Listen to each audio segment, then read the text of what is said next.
Parts of speech. All words in the English language belong to a word class called the parts of speech. Nouns are names of people, places, animals, things, ideas. Example name of people: Sean, Prince, and Ribbon. Example name of animal: dog, cat, bird. Example name of things: pencil, cell phone, bag. Example name of places: church, Luneta Park. Example name of ideas: love, happiness. What is pronoun? Pronoun is just a replacement or substitute for the noun in a sentence.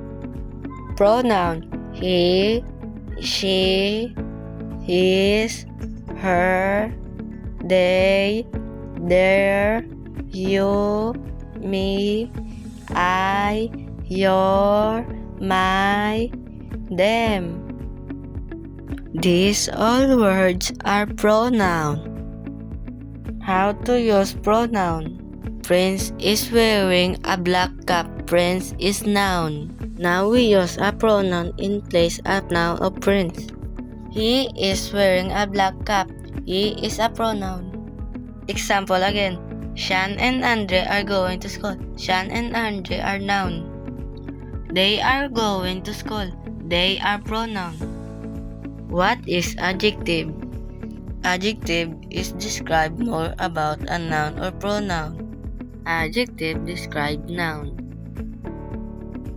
In size, color. Size, big, tall, small. Color, red, yellow, blue.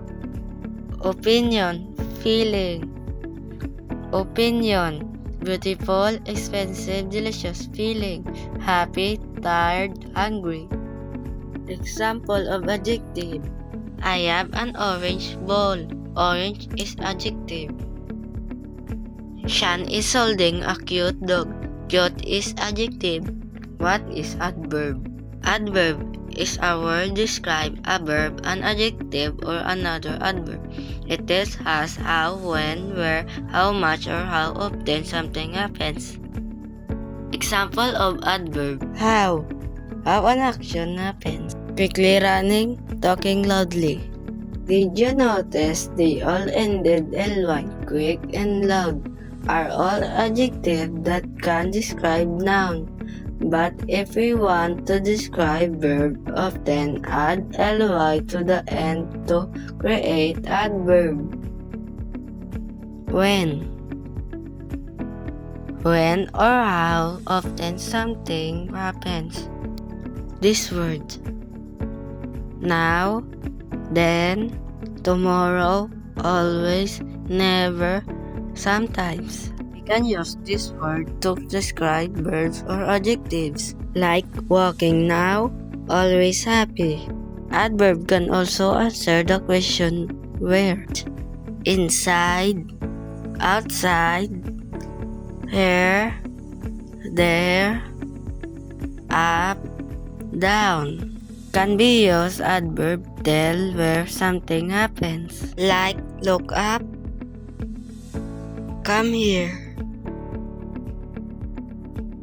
Finally, we can use adverb to answer to what extent. This adverb: barely, almost, very, extremely. This adverb can describe verb like almost crying, extremely hot.